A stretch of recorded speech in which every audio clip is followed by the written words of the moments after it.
ჩვენ ვაგრძელებთ ჩვენს ეთერს. ჩვენი შემდეგი სტუმარია ანი მიროტაძე, რომელიც ეროვნულ ფორუმს წარმოადგენს. ის კოალიციის წევრი იყო, ეხლა დამოუკიდებლად აგრძელებს ეს პარტია ცხოვრებას და პარლამენტს მიღმა ცხოვრებას. როგორც ჩანს, პარლამენტს გარეთ დარჩენილი, ესე ვთქვათ, დარჩენილთათვის პროცესები, რომელიც მიმდიოდა დღეს პარლამენტის შენობაში და პირველი დღე მე-9 მოწვევის პარლამენტის. ანი, თქვენი შეფასებით, როგორი იქნება მომდევნო 4 წელი? ამაზე პირველმა დღემ დაგიტოვათ შთაბეჭდილება თუ არა? მოგესალმები, მივესალმები თქვენს მაყურებელს და დიდი ბოდიში უნდა მოვხადო ჩემი ხმის გამო, მაგრამ არა უშავს, მაინც გავაგებინებ რისი თქმაც მინდა. ეს იყო მოსალოდნელი ჯერ კიდევ მაშინ, როდესაც პირველივე ტურიდან შედეგები იყო ცნობილი, მაშინ, როდესაც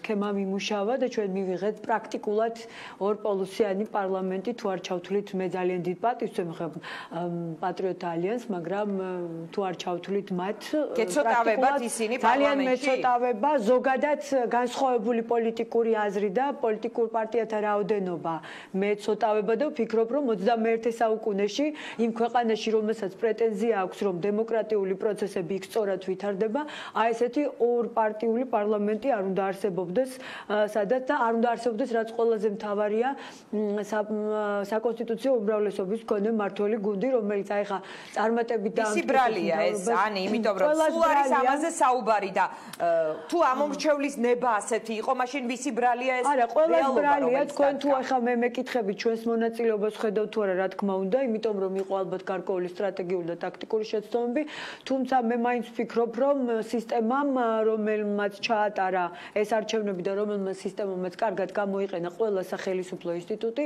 დაამარცხა პოლიტიკოსები და პოლიტიკური პარტიები საქართველოში. ის რომ ჩვენ ეს ვერ გავთვალეთ, არის ჩვენი პრობლემა, ის რომ ჩვენ ვერ დავარწმუნეთ ამომრჩეველი არის ჩვენი პრობლემა, რა თქმა უნდა ამაზე პასუხისმგებლობასაც ვიღებთ და გადაფასების პერიოდში როცა ვართ ხოლმე ვფიქრობთ რომ ჩვენ რაღაცები ალბათ უფრო სხვაგვარად უნდა გქონოდა, მაგრამ ეხლა ამას არანაირი მნიშვნელობა არ აქვს. ფაქტი არის ის რომ ჩვენ გვაქვს ეს მოცემულობა და ფაქტი არის ის რომ აბსოლუტური ძალაუფლება აქვს ქართულ ოცნებას და აბსოლუტური პასუხისმგებლობა აქვს ქართულ ოცნებას. ხაზგასმით მინდა ვთქვა ბოლო აბსოლუტური პასუხისმგებლობა ვინაიდან დღეიდან საქართველოში რაც მოხდება ყველაფერზე პასუხისმგებელი იქნება ბიძინა ივანიშვილის პოლიტიკური გუნდი, ქართული ოცნება და იქ აღარ იქნება ხოლმე ლაპარაკი იმაზე ვინმეს ხელი შეუშალა, ვინმეს რაღაცის გაკეთება უნდა და ეს თქვენთვის დღეს ბიძინა ივანიშვილის პოლიტიკური გუნდია და არა გიორგი კვირიკაშვილის? არა, ბატონი ბიძინა ივანიშვილი იყო პოლიტიკური კამპანიის მთავარი მოქმედი ძალა შესაბამისად მან ანი მე თქვენთან გავაგრძელებ საუბარს. ანი მიროტაძეს უბრუნდები. მე არ დამვიწყები ხარ ანი და არც ის დამვიწყებია, სად გავაჩერეთ ჩვენ საუბარი. თქვენ ამბობდით რომ პასუხისმგებლობა ყველაფერზე ეკისრება ივანიშვილის გუნდს. ეს თქვენთვის ისევ ივანიშვილის გუნდია და არა იმ კაცის, რომელსაც ახლა ხედავდით ჩვენ ირაკლი კობახიძე, აქეთ გიორგი მარგოლაშვილი და შუაში გიორგი კვირიკაშვილი, რომელიც დღეს პრემიერის მოვალეობის შემსრულებლად იქცა ცოტა ხნით. მოდი დავარქვათ ასე რომ ეს არის ბიძინა ივანიშვილის გუნდი და მე ასე ვფიქრობ, თუმცა ალბათ გარკვეული გადაწყვეტილებების მიღების შესაძლებლობა აქვს ბატონ კვირიკაშვილსაც და მე მათ ყველას წარმატებებს უსურვებ, იმიტომ რომ მნიშვნელოვანი არის მათი წარმატება, ჩემი ქვეყნის მომავალთან პირდაპირ არის დაკავშირებული. თქვენ სხვათა შორის ერთი რამე მკითხეთ კიდე რომ რა დაგანახათო დღევანდელმა დღემო და ეხლა ვუსმენდი თქვენ სტუმრებს და ერთი მხარე ისევ 9 წელზე ლაპარაკობდა, მეორე ისევ 4 წელზე. დამანახა ის რომ პარლამენტის დახურულ კარს მიღმა, სადაც სამი პოლიტიკური ძალა არის და არ იგულისხმება ასეთ შემთხვევაში პატრიოტთა ალიანსი, არ საუბრობ ეხლა იმ კარს მიღმა ეხლა დღეს შევიდა წარსული. დანარჩენი ყველაფერი დარჩა გარეთ. ანუ პოლიტიკური პროცესები მე მიმაჩნია რომ დარჩა გარეთ, იმიტომ რომ თუ ეს ადამიანები ასე გააგრძელებენ ერთმანეთისთვის შეხსენებას, მუდმივად დავასრულოთ ის დღევანდელი დღეა და ვინც პარლამენტშია ის წარსული? ხო, ჩემთვის უკვე იმიტომ რომ თუ ასე აპირებენ ესენი გაგრძელებას, რომ ერთმა ილაპარაკოს 9 წელზე, ხოლო მეორე მილაპარაკოს 4 წელზე და აუცილებლად ესეთი წამოძახების და გადაძახების რეჟიმი გქონდეთ, ასეთი პარლამენტი იმ გამოწვევებს, რომელიც ჩვენ გვექნება უახლოეს დღეებში, ხვალიდან, ზეგიდან და ასე შემდეგ, უბრალოდ ვერ უპასუხებს და კიდევ ერთი კითხვა ერთი იყო, ზურაბ ჭიაბერაშვილმა თქვა, ალბათ მოძებნის ხოლმეო ირაკლი კობახიძეო, ჩვენთან დასალაპარაკებლად კონსენსუსი იქნებ მივახციოთ ხოლმე. რაზე უნდა მიაღწიონ კონსენსუსი? რაში სჭირდება ნაციონალური მოძრაობა ქართულ ოცნებას, რომელსაც ყავს თავისი 115 ხმა, რაც იცის და ასევე ლოიალურად განწყობილი ორი დეპუტატი თუ არ მეშლება, ხო? რომ მარტო არ გამოიყურებოდეს რომელიმე მნიშვნელოვანი კანონის ან გადაწყვეტილების მიღებისას. არ დასჭირდებათ, აბსოლუტურად არაფერში არ დასჭირდებათ, დამერწმუნეთ, მაქვს ამის გამოცდილება.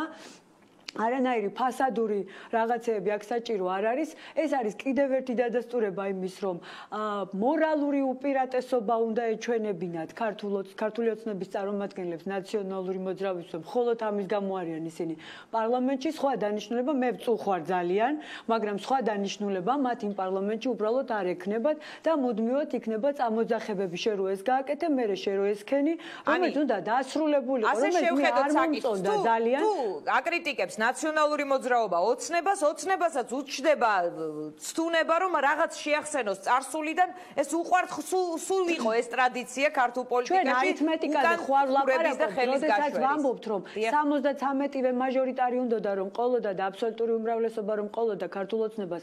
არითმეტიკაზე ხوار ლაპარაკობთ მხოლოდ და საარჩევნო ბუღალტერიაზე. ეს სჭირდებოდა იმიტომ, რომ აბსოლუტური ძალაუფლება სჭირდებოდა. რაში სჭირდება აბსოლუტური ძალაუფლება, რომ ისევ 9 წელზე ილაპარაკოს თუ იმისთვის, რომ რაღაცეები უკეთესობისკენ შეცვალოს.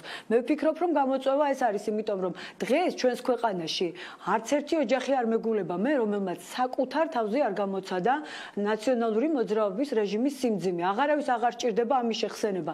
დღეს მნიშვნელოვანი არის ახლა ეს ხელისუფლება რამდენად დახვდება და გაუძლებს იმ გამოწვევებს, რომელიც გვაქვს. ნოდარ ხადური იყო თქვენთან ეთერში და მან თქვა, რომ ჩვენო წარმატებულად ვიმუშავეთო. მე არ დამავიწყდება ის დღე, როდესაც მაშინ ბატონი პრემიერი იყო ეკონომიკის მინისტრი, როდესაც მთელი ეკონომიკური გუნდი იყო პარლამენტში მოსული და დადო პირობა, რომ მოკლევადიანი, საშუალოვადიანი და გრძელვადიანი სტრატეგიული გეგმა ჰქონდათ იმისთვის, რომ ჩვენი ქვეყნის ეკონომიკა ყოფილიყო უკეთესი და ასეთი პრობლემები საქართველოს ეროვნულ ვალუტას არ ქონოდა.